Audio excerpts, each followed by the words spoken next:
Hi, I'm Catherine Willis, but most of you know me as Katie. I'm actually half English and half American. Grew up in the UK and I've been living in Thailand for about 7 years now. And I'm in year 13, so I'm about to graduate. I moved to BISP for sixth form because I really wanted to do the IB program. And I saw that was offered here, a lot of great subjects, and also just the campus looked beautiful. So I'm a teacher's kid and my parents got a job here. And I've honestly found it really, really lovely. Everyone's been super welcoming. And when I first came, I kind of had the impression that it would be impossible for me to re-enter leadership because I had some leadership experience in my previous school, but I figured as a new student, they wouldn't give me that chance. And having the opportunity to not only apply for head student, but be head student was honestly amazing. I think that's one of the things that this school really has going for it. It takes a chance on people and it gives people the opportunity to prove themselves. And I definitely think that in my role as head student, in my role as head of MUN, I've really had the opportunity to work with other people, to meet lots of people from all year groups who are participating in leadership and kind of be part of the generation of student leaders at this school. I think for me, the ultimate goal is I do want to help people. And that's always been a passion of mine since I was really young. And I think leadership is just one aspect of that, but just generally what I'm looking at in university, my main aim is to become a policy advisor and to write laws and policies and help governments and charities to ultimately help others and to create an environment in which everyone has the same and equal opportunities to succeed. So that's really important to me. And I think that within my role in leadership, I'd be able to have the opportunity to work with lots of students to do that same thing and to try and improve student life and just generally how people are feeling at BISP and beyond when they go to university, creating a generation of students who can, take on their own responsibilities, who can manage themselves, who can leave BISP with fond memories and go on to achieve even more as adults. When I first came into year 12, I had no idea what I wanted to do for university. I had a lot of subjects I enjoyed, but they were also really spread out across different fields. So I take an interesting combination of HLs, history, English, and maths, and there wasn't a clear course for me. So I definitely talked to a lot of my teachers and also the university counsellors. I worked with Mr. Tucker, and they advised me into how to look at courses that aren't for a specific discipline. And I realized that what I wanted to look at was interdisciplinary studies. So I did some more research and I found a course that was absolutely perfect for me. It was Human, Social and Political Sciences, and it was only offered at Cambridge, which is obviously very difficult to get into. But I was just so passionate about it because it combined my ultimate aim to help people to write policies that change our lives for the better, and also just in the moment being able to work with people at the absolute top of their game, to be able to have conversations with people who've led such interesting and different lives and be able to really invest myself into a community that puts a lot of emphasis on academics, which is something that's quite important to me. And it also combines my love of Model United Nations with my love of history in school. So it seemed like an insurmountable challenge to get in, but I just had to get past the interview stage, which was probably the biggest part of it. So Mr. Tucker called on the teachers of upper school and was like, "Oh, none of you teach the subjects that are specifically prescribed for this course, but can any of you help out?" And actually 4 teachers gave their time to run mock interviews with me leading up to the actual interview, and it massively helped. I had some really interesting questions and they really engaged with the topics well, even though it wasn't their subject specific area. And it kind of made me realize that teaching isn't just about telling someone what's on the syllabus or helping someone pass their exams, but it's also cultivating a love of learning within students and being able to connect the events in a textbook onto the events on the news today. And the fact that those teachers were able to connect so well with a topic that they weren't necessarily trained to teach just showed me that teaching is ultimately about the passion and the skills rather than the knowledge. So that was really inspirational for me going into university later. So unfortunately, I am not a beach-going person. So that has been, a little bit sad living in Phuket. I can't quite enjoy that, but I do have a massive love of the environment in general, and something that I'm passionate about outside of school is just walking and hiking. So I've been really enjoying trails along the beaches in Phuket and through some of the national parks in the north and stuff like that. It's been really fun. In terms of other things that I do at school that aren't my academics, I think many people may know me from the music department. It's where I spend most of my time outside of class, partially because IB Music is incredibly demanding, but also because I really, really love playing with others. That's always been my favorite thing about music. The idea that you can pool the skill and the talent that you've worked for years to cultivate into something that works with other students who've done the exact same thing and create music that is better than each individual part. And so I do have a role in choir, chamber choir, string quartets, jazz bands, and also in both productions at BISP. Just last night at the time of this filming, I did my final big production, which was One Last Curtain Call, which was just an amazing end. And I got to work with all the students that have supported me on my journey of music at this school. And outside of music, others may know me from Model United Nations, which I have definitely bothered people by forcing them to join.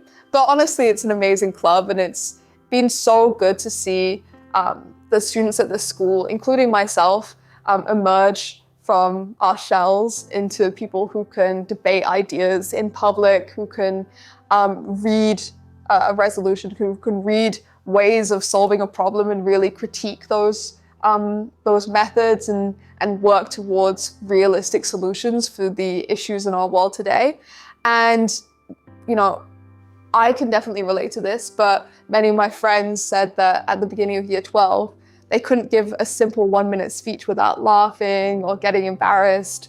And these same people are out winning awards, representing the school in Bangkok.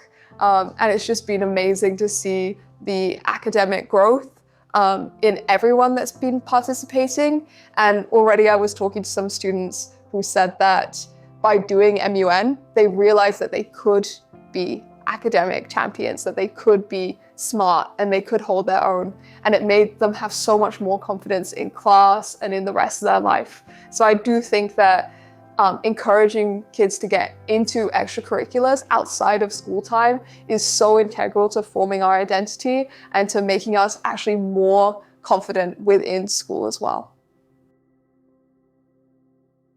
In November of 2023, I had the opportunity to host Phuket MUN's first Model United Nations conference at this school. And it involved 70 delegates from 3 different schools. So it was quite a major event. It took the whole day and involved students from BISP, Head Start, and UWC coming together to debate topics that ranged from, cobalt mining in the Congo to issues with counterterrorism and security in our world today. And it was definitely challenging because it required so many different people to come together to help out. Of course, Mr. Perkins helped run it as the teacher in charge, but also it was primarily student-led.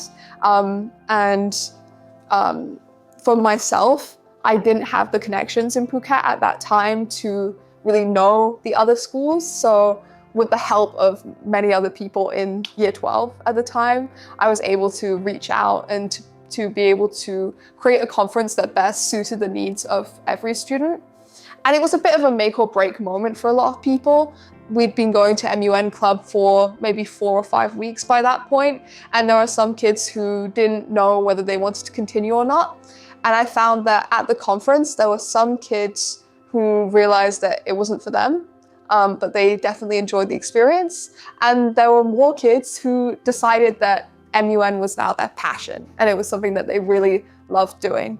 And I find that oftentimes big conferences like MUN and later World Scholars Cup, they can feel exclusionary because you might have to travel to get there. You might not necessarily have the time to prepare fully. You might not have the teaching to help you. But by bringing these conferences and these events closer to home, we can empower any student from any kind of monetary background or year group to be able to participate for the first time. And just seeing, it was pretty much about 65 or 70 students having their first MUN conference ever. It was so inspiring to me, and to also just a lot of teachers and students at school, that BISP could be a home for, you know, academic rigor. It could be a home for future events in Phuket. And the connections made there helped to inspire new Phuket MUNs that have followed in the years after.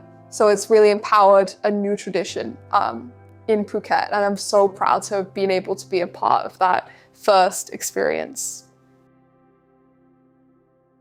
My advice to any students who are wishing to be head student in the future is twofold. Firstly, I think something that is easy to get caught up in leadership is the idea of yourself as the leader. And this is something that I've definitely struggled with in the past, the idea of ego. But it's really important to remember that as head student, you're not there as just the face of the school, but you're also there to serve the students. And in order to best do that, I'm going to go on to the second point, which is that you need to know what to prioritize and what to let go. And we come into these roles with so many ideas, and we just want to do everything. And it's impossible to get it all done in the limited time that you have available. So you definitely need to think through all your ideas and prioritize. What do you think is most needed? What do you think can be done in the time period you have? And most importantly, what do you think can be done what can be done after you're gone?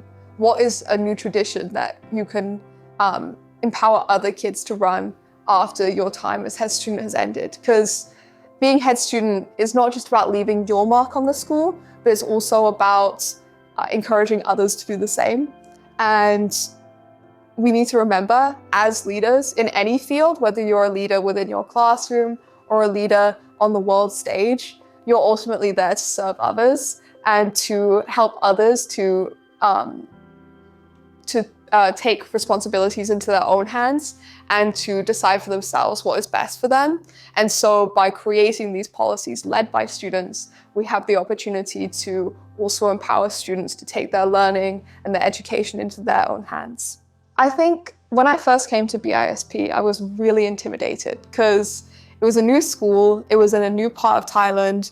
I'd come from a school that was about 90% Thai, so I wasn't used to how international things are at BISP. And at first, I felt a bit intimidated by the cultural differences that I might come into contact with, or the idea that I might offend someone. But generally, BISP is a very, very welcoming community, and students do generally have your best interests at heart, as do the teachers.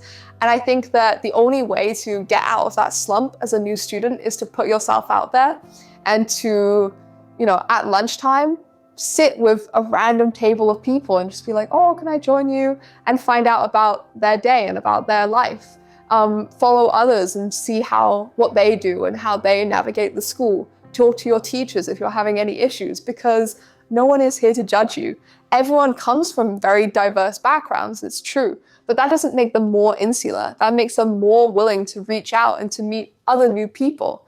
And so I think it's quite easy to get into your headspace and worry about offending others. But the only way that you're going to be able to make those connections, you're going to be able to find friends, is by being yourself and by asking questions and by observing. And that's how you can integrate yourself into the BISP community. My last remark is, I was asked what my favorite part of BISP is. And I'm happy to announce that it's the banoffee pie that they serve every term. That is fantastic.